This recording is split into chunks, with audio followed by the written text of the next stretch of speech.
হাদি হত্যার বিচারের দাবিতে টানা রাতভর রাজধানীর শাহবাগ মোড়ে অবস্থান কর্মসূচি পালন করেছে ইনকিলাব মঞ্চ। নিহত শরীফ ওসমান হাদির মৃত্যুর এক সপ্তাহ পেরিয়ে গেলেও এখনও পর্যন্ত কোনো দৃশ্যমান ও কার্যকর বিচারিক পদক্ষেপ না নেওয়ায় ক্ষোভে ফেটে পড়েন আন্দোলনকারীরা। প্রচণ্ড শীত উপেক্ষা করে বৃহস্পতিবার রাত থেকে শাহবাগ মোড়ে অবস্থান নেন তারা।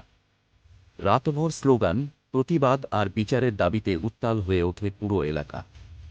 আন্দোলনকারীদের দাবি, যতক্ষণ পর্যন্ত হাদি হত্যার সুষ্ঠু বিচার নিশ্চিত না হবে ততক্ষণ পর্যন্ত এই আন্দোলন চলবে। গতকাল শুক্রবার দেশব্যাপী জুমার নামাজের পর সাধারণ জনগণকে সঙ্গে নিয়ে শাহবাগে বিক্ষোভে অংশ নেন ইনকিলাব মঞ্চের নেতাকর্মীরা। শুধু ইনকিলাব মঞ্চ নয়, এই কর্মসূচিতে স্বতঃস্ফূর্তভাবে যোগ দেন সর্বস্তরের মানুষ। বৃদ্ধ থেকে শুরু করে নারী, শিশু, বাবা, মা, সব বয়সী মানুষের উপস্থিতিতে শাহবাগ মোড় পরিণত হয় প্রতিবাদের জনসমুদ্রে। বিক্ষোভ চলাকালে বক্তারা অভিযোগ করেন, এক সপ্তাহ পেরিয়ে গেলেও তদন্তে গতি নেই কোনো দৃশ্যমান বিচারিক অগ্রগতি।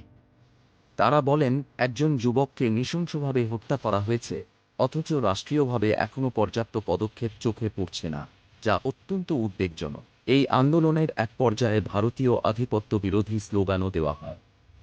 বক্তারা বলেন, ন্যায়বিচার প্রতিষ্ঠা না হলে দেশে ইনসাফ কায়েম করা কঠিন হয়ে পড়বে। এ সময় নিহত শরীফ ওসমান হাদির রুহের মাগফিরাত কামনায় বিশেষ দোয়া করা হয়। আন্দোলনকারীরা বলেন, ইনসাফের জন্য লড়াই করতে গিয়ে প্রাণ দিতে হয়েছে এই যুবককে। তার হত্যার বিচার নিশ্চিত না হলে দেশের মানুষ বিচার ব্যবস্থার ওপর আস্থা হারাবে। বিক্ষোভকারীদের স্পষ্ট ঘোষণা, হাদি হত্যার সুষ্ঠু বিচার না হওয়া পর্যন্ত তারা রাজপথ ছাড়বে না।